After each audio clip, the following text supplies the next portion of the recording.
to make a Christmas video this year to answer a question which has undoubtedly been answered many times before, but as many teachers can tell you, the teacher often learns more than the student. So in a sense, this video offers me an occasion to learn more about this subject along with you.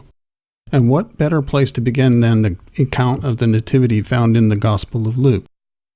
In the same region, there were some shepherds staying out in the fields and keeping watch over their flock by night. And an angel of the Lord suddenly stood before them, and the glory of the Lord shone around them, and they were terribly frightened. But the angel said to them, "Do not be afraid, for behold, I bring you good news of great joy, which will be for all the people. For today in the city of David there has been born for you a Savior, who is Christ the Lord." Wait a minute. Did Luke just say that the shepherds were staying out in the fields at night? How is it then that we celebrate the birth of Jesus Christ during the coldest, darkest time of the year? If Jesus was born in the dead of winter, wouldn't the flocks return from the fields for shelter and warmth? We seem to have a bit of a mystery here. I think Luke's Nativity postcard probably looked different than the one I might buy online today, with its snowflakes and blowing winds on a blue background. When I first discovered the discrepancy between my postcard image of the Nativity and the one recorded in my Bible, I became curious and wanted to know why. Stick around and I'll give a brief account of what I found.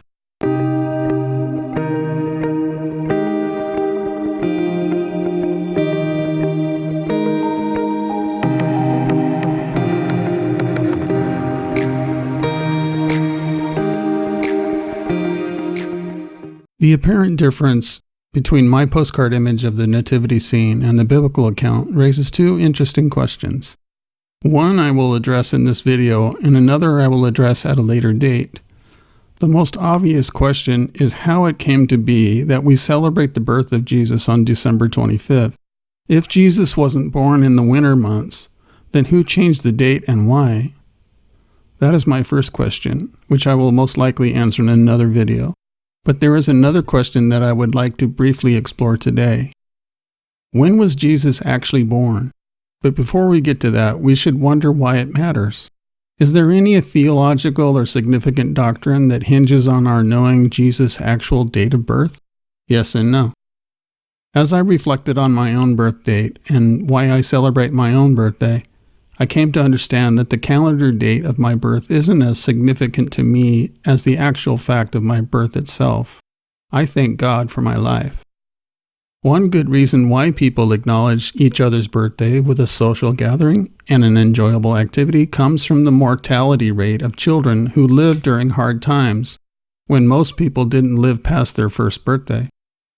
Perhaps we don't give it much thought today, but back then, the parents of a young child acknowledged the anniversary of the child's entrance into the world with a piece of cake as if to say, "Dear young one, we are so glad that you are still with us. Thank God you're still alive. You made it one more year." According to biblical teaching, the Son of God was to come as a direct descendant of David. We also learned that God himself would tabernacle among his people through his Son, ruling over a kingdom of righteousness.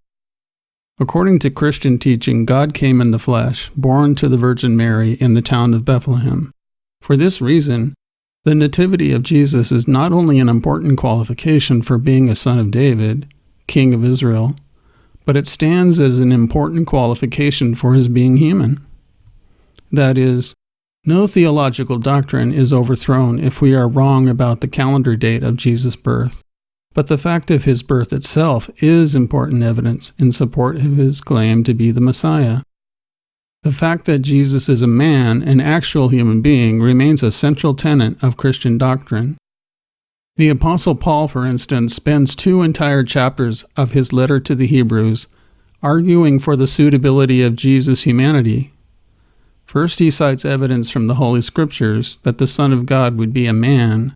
Then he argues that it was only fitting that the Messiah suffer as we suffer. In Jesus, we are witnessing a man's courage, a man's suffering, a man's agony, a man's temptation, and a man's endurance.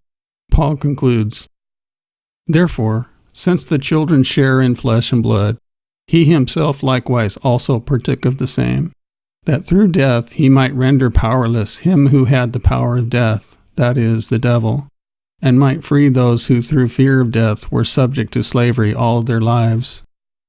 For assuredly he does not give help to angels, but he gives help to the descendant of Abraham.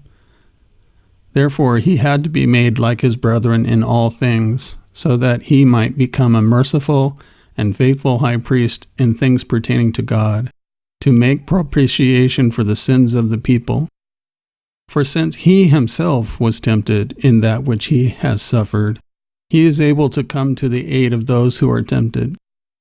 Now that we have established why the account of the Nativity is important, let's get back to our original question.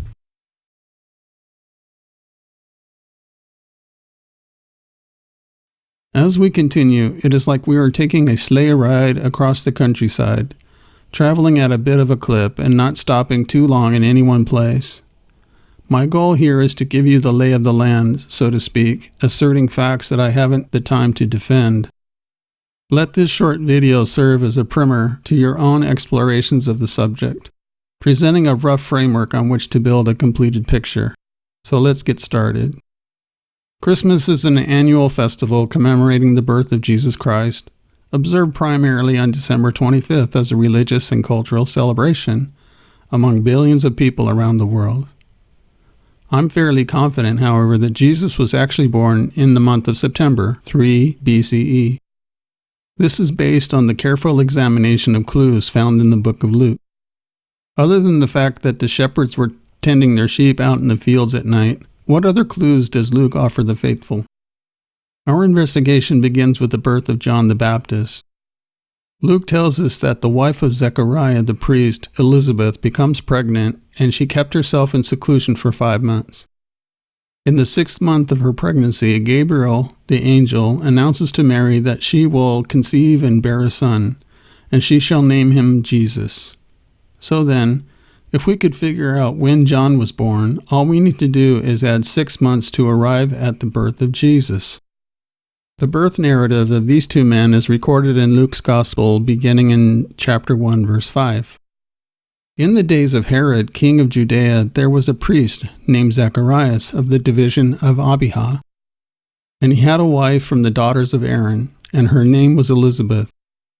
They were both righteous in the sight of God, walking blamelessly in all the commandments and requirements of the Lord. But they had no child because Elizabeth was barren, and they were both advanced in years. What do we know so far? Zechariah and Elizabeth were married. When Zechariah went to work, he served as a priest. Zechariah's course of service was the division of Abijah. The fact that Zechariah was assigned to serve during the course of Abijah is our first significant piece of information with regard to when John was born. More on that later. Now it happened that while he was performing his priestly service before God in the appointed order of his division, according to the custom of priestly office, he was chosen by lot to enter the temple of the Lord and burn incense. And the whole multitude of the people were in prayer outside at the hour of the incense offering. And an angel of the Lord appeared to him, standing to the right of the altar of incense. Zacharias was troubled when he saw the angel, and fear gripped him. But the angel said to him, "Do not be afraid, Zacharias, for your petition has been heard, and your wife Elizabeth will bear you a son, and you will give him the name John." From that passage we gather the following facts. An angel of the Lord tells Zechariah that his wife Elizabeth will conceive and bear a son. The son's name will be John. Zechariah entered the temple according to the custom of his priestly office. He performed his service in the appointed order of his division. This helps us pin down the time when Zechariah heard the good news that his wife would get pregnant. We can determine the approximate date based on several facts concerning the priestly duties. As dictated by David and his son Solomon, the priestly duties were assigned by lot and organized into 24 courses. For information about that, refer to 1 Chronicles chapter 24. There were 24 priestly courses that administered the services in the temple. Each course ministered for 1 week, from one Sabbath to the next Sabbath. After 24 weeks, the courses started over again. The Hebrew calendar was divided into 51 weeks, 48 weeks during which the priests served in the order of their courses, and 3 other weeks, Passover, Pentecost, and Tabernacles, when they all served together. The courses begin on Nisan 1. The first week is course 1, the second week is course 2, the third week is course 3, and so on.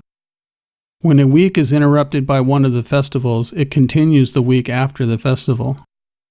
Zechariah is a priest of the course of Abijah, which is course number 8. So all we need to do is count 9 weeks from Nisan 1 to determine when Zechariah was serving in the temple. Why 9 weeks? The third course of the year was interrupted by Passover and continued in the following week. So the time from Nisan 1 to when Zechariah was serving in the course of Abijah was 8 weeks plus the week of Passover, 9 weeks. For our interest and purposes, we will convert the Hebrew reckoning of time into Roman reckoning of time. And in order to perform this task, one must know the year when Jesus was born. Based on evidence not presented in this short video, we know that Jesus was born in 3 BCE. And so the calendar dates in this video will be based on the years 3 and 4 BCE. Our next clue establishes the conception of Jesus with respect to the conception of John. This also can be ascertained from Luke's Gospel. After these days, Elizabeth, his wife, became pregnant, and she kept herself in seclusion for 5 months, saying, "This is the way the Lord has dealt with me in these days when he looked with favor upon me, to take away my disgrace among men." Now in the 6th month, the angel Gabriel was sent from God to a city in Galilee called Nazareth, to a virgin engaged to a man whose name was Joseph, of the descendants of David, and the virgin's name was Mary. So where are we so far? Let's review. Zacharias heard the news about his wife during his priestly service as he served according to his own course, i.e. the course of Abijah. We also know that Zacharias was struck dumb, which probably rendered him temporarily unable to perform his duties. So he goes home to be with his wife, and she immediately becomes pregnant. The clock starts and 5 months go by. During Elizabeth's 6th month of pregnancy, Mary becomes pregnant with Jesus. From this we know that John was born 6 months before Jesus. From other sources, we know that the conception of John and Jesus most likely happened in the year 4 BCE. During that year, Zechariah would serve 2 courses, one in the spring and one in the autumn. Consider the spring. The first day of Nisan in 4 BCE takes place on March 29th. This means that the first course began March 24th, which was a Sabbath, and ended on March 31st, the next Sabbath. The second course began on March 31st and ended on April 7th. The third course was interrupted by Passover and ended April 21st.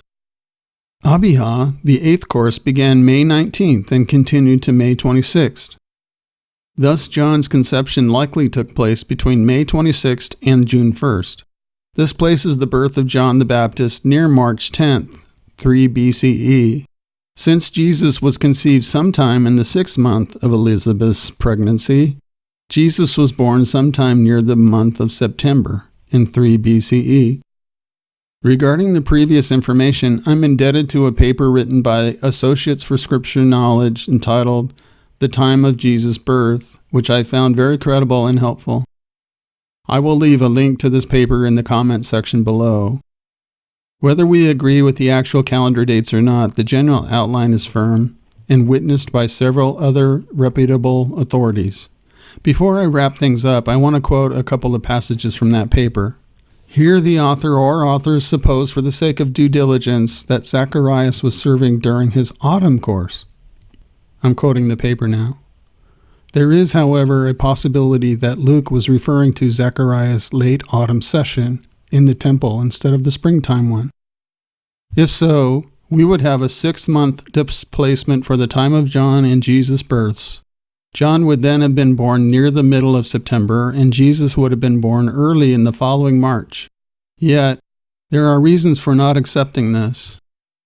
Luke said that Jesus was born at a time when his parents went to Bethlehem in response to Caesar's command for a census.